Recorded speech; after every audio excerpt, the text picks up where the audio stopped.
hill now. On the line is Blake Fuller in a Model 3.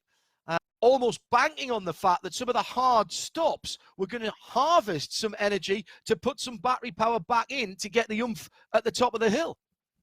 Yeah, that's an intense thought process when you're thinking about the sort of conventional idea is not to be braking and to be carrying speed. But when it comes to it being reliable and having pace at the top for power, then you have to look at that whole simulation. I remember going back to the GT3R hybrid days at Nürburgring and really looking at with the engineers about a GPS-based boost. We were running a conventional engine in the back, an electric engine up front, and braking was your friend for that regen and making that hybrid power to keep the energy coming out for the whole lap at Nürburgring. So intense to think about the electric game here. Electrification in street cars, of course, is alive and well and present.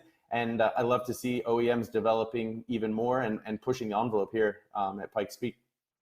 Pat, thanks for joining us. We've got the Tesla on the road. Grégoire Blachon in second, barely a second away. Another diesel-powered car, this time in the shape of a Volkswagen Beetle, a classic Volkswagen Beetle.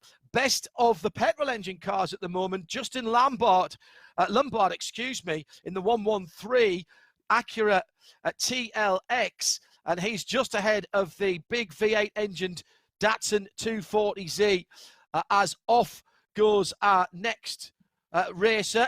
And whilst he is getting up to speed, let me introduce our next guest, who is Rod Emery, who joins us now in the Mobile One Global broadcast booth.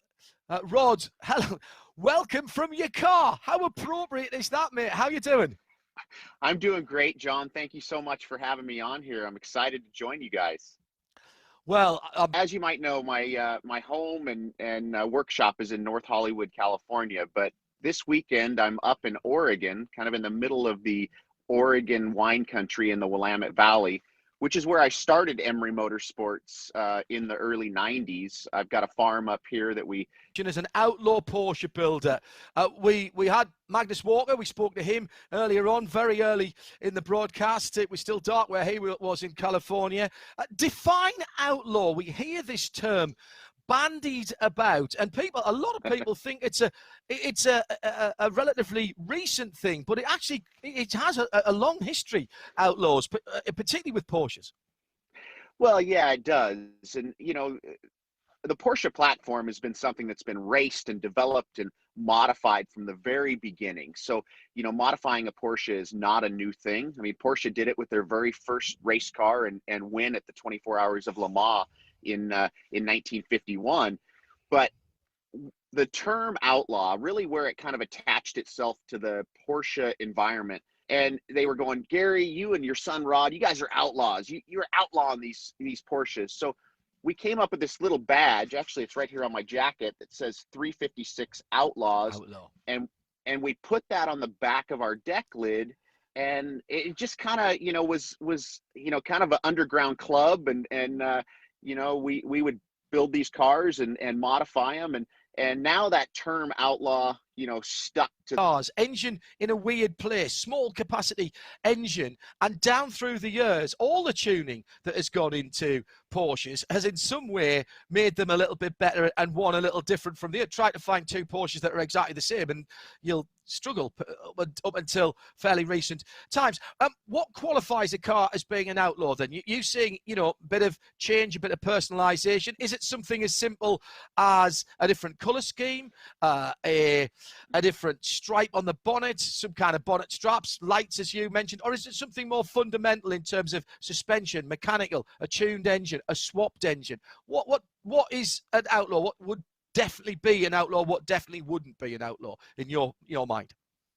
Well, you know, I mean, it's really going to be what the owner or the builder is. But I think that anybody that's taking a car and they're making it more drivable, more enjoyable, and something that they're going to want to get in more and tweaking it, you know, technically that's they're outlawing it if it's veering from the exact stock original version.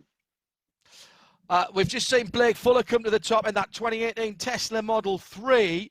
He was looking for a new record for the electric production class, 11:48.2. He set that in a Model S P90D L back in 2016, was it? I think it was. And he's just broken that again, unofficially, 11:02.8. That's the fastest run that we've seen in the 2020 Broadmoor Pikes Peak International Hill Climb with Gran Turismo. So that is the quickest time. Scott Birdsall unofficially has broken the diesel record with that Ford F1 pickup. It looks like, having waited for the conditions to get a little better at the top of the hill, it was really worth waiting for. Randy Pobst in the 42, the 2020 Tesla Model 3 performance, unplugged performance version. Now, Randy had a terrible early part of the week when the car bottomed out and sent him into a brick wall, a stone wall part of the way up the mountain, and that car has been heavily reworked to get it looking anything like we see that lovely shiny black that's going up the hill at the moment. Randy will never give up. There's no way he was not going to try and get up here. Ascension R electric Tesla, Randy's 5th time on the mountain, so we'll keep an eye open on that. His best finish, something completely different. It was in a Dodge Charger Hellcat with the big supercharged motor, and that was a 10 minutes 2.4.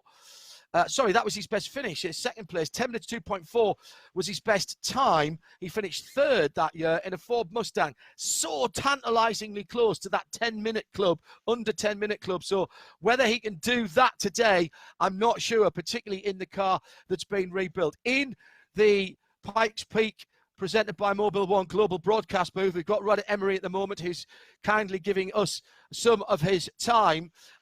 Things are changing in the automotive world, Rod. Big changes in the automotive world. But internal combustion engines, they've still got a place, haven't they? Classic Porsches, outlaw Porsches, people who love spark ignition engines, they've still got a place for some time to come, haven't they? Oh, absolutely. You know, I mean, you can't take that that sound, smell, vibration, and you know, just feeling out of it that you get from an internal combustion engine, and also the ability for us motorheads to just continue to tweak on them and make adjustments and find horsepower. You know, I don't think they're ever going away. Obviously, we all have to adjust to some of the changes that are taking place from the manufacturers, but you know, I'm going to be building Porsches with gas engines till the day I move on from this world. In my 2 Porsches, the 0W40, the FS0W40 Mobile One fully synthetic motor oil, which has been in